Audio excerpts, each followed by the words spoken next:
one thing I will say about energy and cities as well as states is this: you definitely need more than you definitely need more. Well, you definitely need to produce more than is required for each facility. Of course.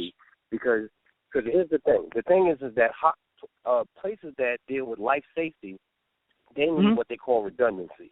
In other words, you know, you have environmental situations that break down power and break down transmission of power as well as information. You know, you may have a lightning storm, you may have an ice storm, you may have something like that.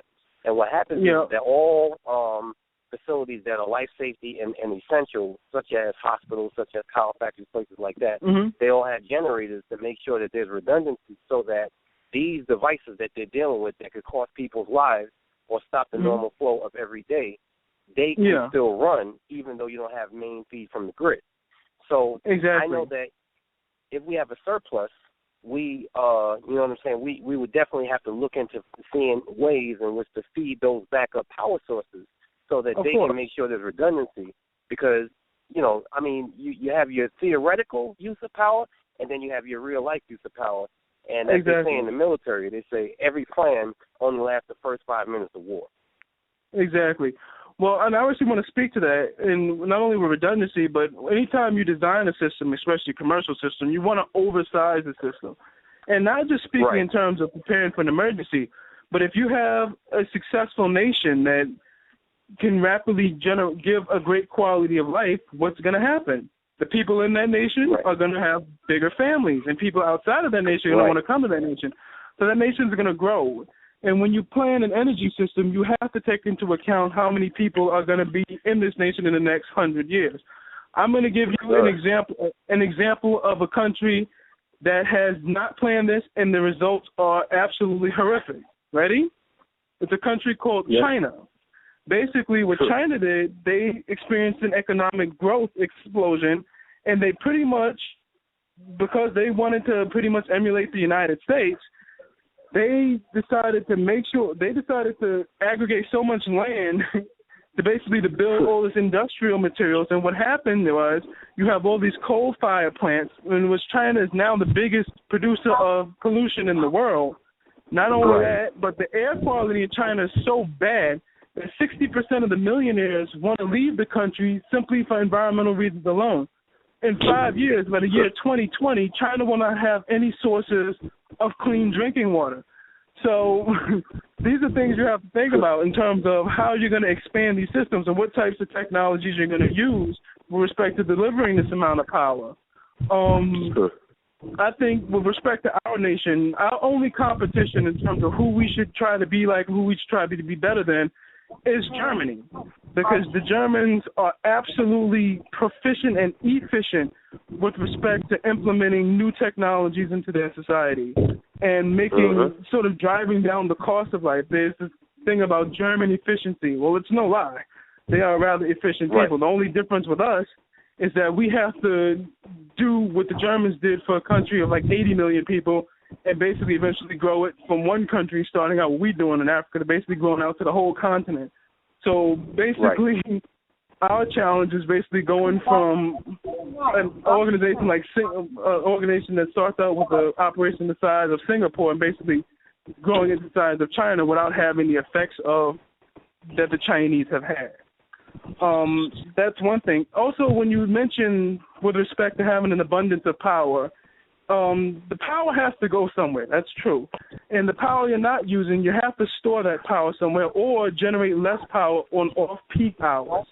If you've tapped geothermal in the way that I described it, in terms of utilizing a small resource that it has, it's going to be quite easy to overload your system, especially on off-peak hours.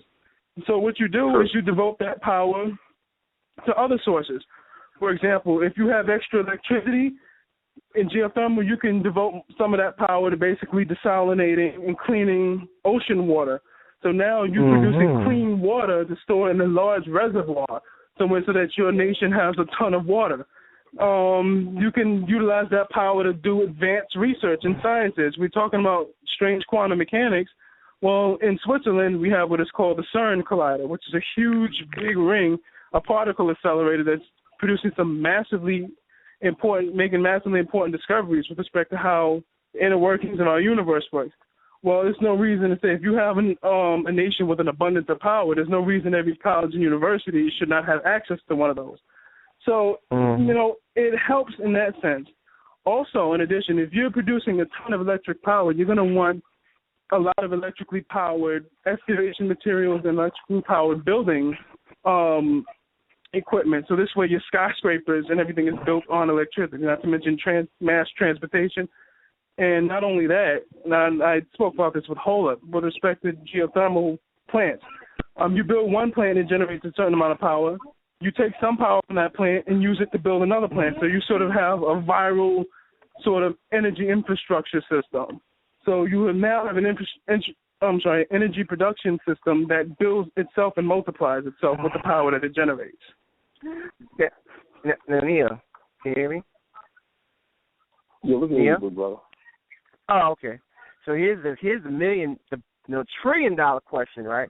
Because now what we're talking about, and we may have delved into this unknowingly, but now what we're talking about is upending the laws of economics, right? Because we're talking about abundance. This is a concept that the world really hasn't seen, because everything in the world that stands in these mixed market economies derived from the science of scarcity known as economics.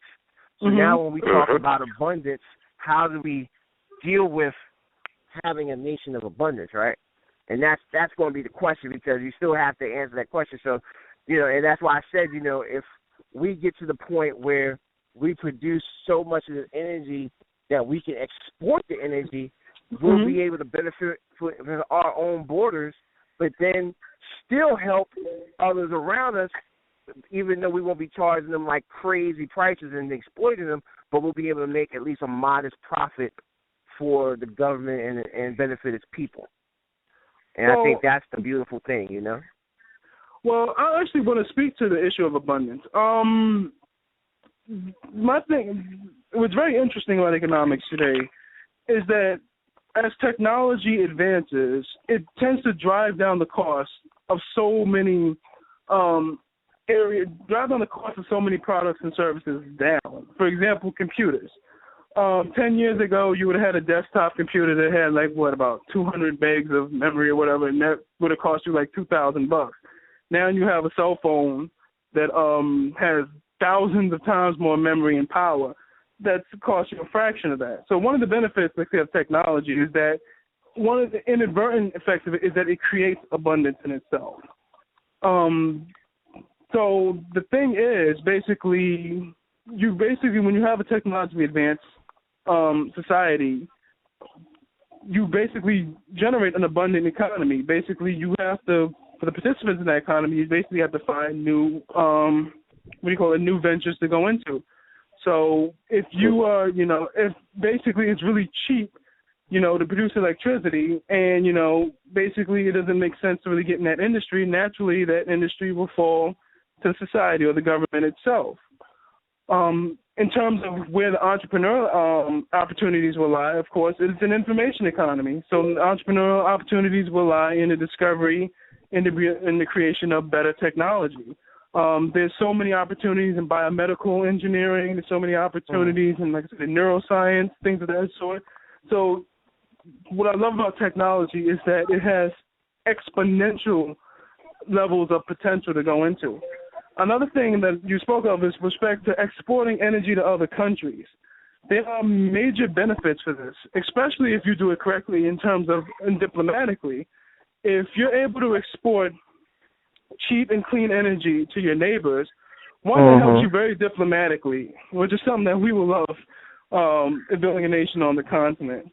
Two, it gives you sort of a power play in a sense that if there's regional conflict, it gives you a sort of a strong hand in terms of squelching those conflicts. And third, it gives you access to the population. One of the things you can do, which I'm a great proponent of, especially if we're building a nation on the continent, is opening up the universities and schools to civilians of other nations. Why?